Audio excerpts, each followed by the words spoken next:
আসসালামু আলাইকুম।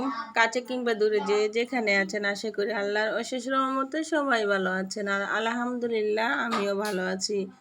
তা আজকে আমি রান্না করব কাঁচকলা আলু দিয়ে ইলিশ মাছ। তো এখানে আমি নিচে একটা ছোট সাইজের ইলিশ। তো প্রথমত আমি মাছটা ভেজে নিব আর কি।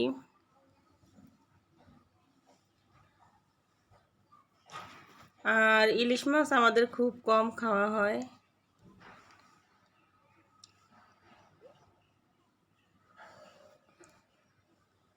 আজকে অনেক দিন পরে একটা ইলিশ আনলাম। একটা আনি নাই, দুই তিনটে এনেছি আর কি। তো একটা রান্না করলাম, আমাদের তিনজনে ঠিক মতন হবে আর কি। তো এখানে মাছগুলা ভেজে নিচ্ছি, আর ওইখানে কলাগুলা সিদ্ধ করে নিছি। তো আশা করি আমার রান্নার ভিডিওটা আপনাদের কাছে ভালো লাগবে। আমার আপুরা ভাইয়েরা সকলকে বলে আমার ভিডিও প্রথম দেখাতে একটা লাইক দিবেন, আর চ্যানেলটাকে যারা নতুন আছে সাবস্ক্রাইব করে পাশে থাকবেন, বোনকে একটু সাপোর্ট করবেন, আর সম্পূর্ণ ভিডিও দেখার অনুরোধ রইল। আর এই যে দেখেন, এটা কিন্তু একদম চাঁদপুরে ইলিশ, আর মাছটা ছোট হতে পারে, এত গ্রান বাইরে আইছে। আর ওইখানে আবার দুইটা ডিম হইছে একটা মাছের ভিতরে। আমার মাছগুলা ভাজা শেষ, দিয়ে দিব পেঁয়াজ কুচি।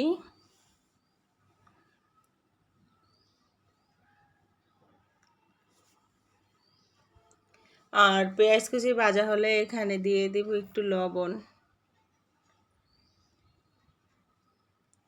এখন দিয়ে দিলাম সিদ্ধ করা কলা আর আলু। আর এখন দিচ্ছি লবণ, তখন একটু হালকা দিছিলাম, এখন একটু ভালো মতো লবণ দিয়ে দিচ্ছি। আর এখানে দিয়ে দিছি, এটি কিন্তু কাঁচামরিচটাই লাল হয়ে গেছে আর কি, বেশি পাকা হয়ে গেছে।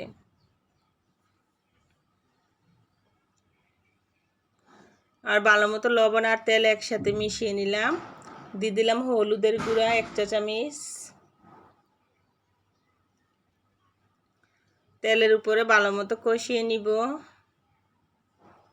দিয়ে দিলাম ধনিয়ার গুঁড়া, দিলাম মরিচের গুঁড়া, আর একটু নাড়াচাড়া করে নিব। আর কাঁচকলা একটু ভিন্ন আইটেমে এভাবে রান্না করে খেয়ে দেখবেন, অবশ্যই ভালো লাগবে।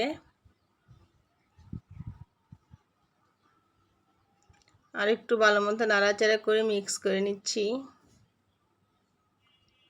আর এখন দিয়ে দিব একটু গরম পানি।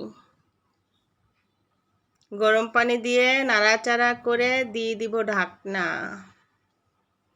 আপুরা ভাইয়ারা অবশ্যই আমি যেভাবে রান্না করছি একদিন হলো রান্নাটা ট্রাই করে দেখবেন, খেতে কেমন লাগে।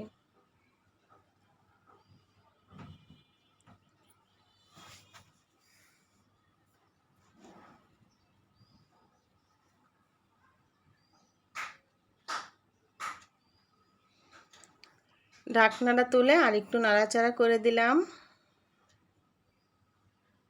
আর আমি কিন্তু বাপ দেওয়াতে আদা সিদ্ধ ছিল, এখন কিন্তু আমার কষানের ভিতরে পুরো সিদ্ধ হয়ে গেছে। এখানে আমি মাছগুলো দিয়ে দিলাম, তারপর মাছের সাথে ঝোল একদম নেড়ে চেড়ে মাখাঝাকা করে নিব।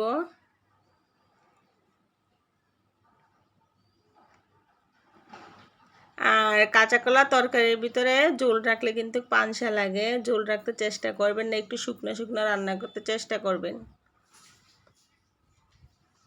দিয়ে দিলাম ধনিয়া পাতা। আর ধনিয়া পাতা কিছুক্ষণ আগে দিলাম, যদি পাতাটা ভালো মতো সিদ্ধ হয় তাইলে একটা গ্রান বাইরায়। আর এই তো দেখেন, আমার কিন্তু রান্নাবান্না একদম শেষ। আমার আপুরা ভাইয়ারা প্লিজ ভিডিওতে একটা লাইক দিয়ে সম্পূর্ণ ভিডিও দেখার অনুরোধ রইল। ভিডিওটি শেষ করলাম, আল্লাহ হাফিজ।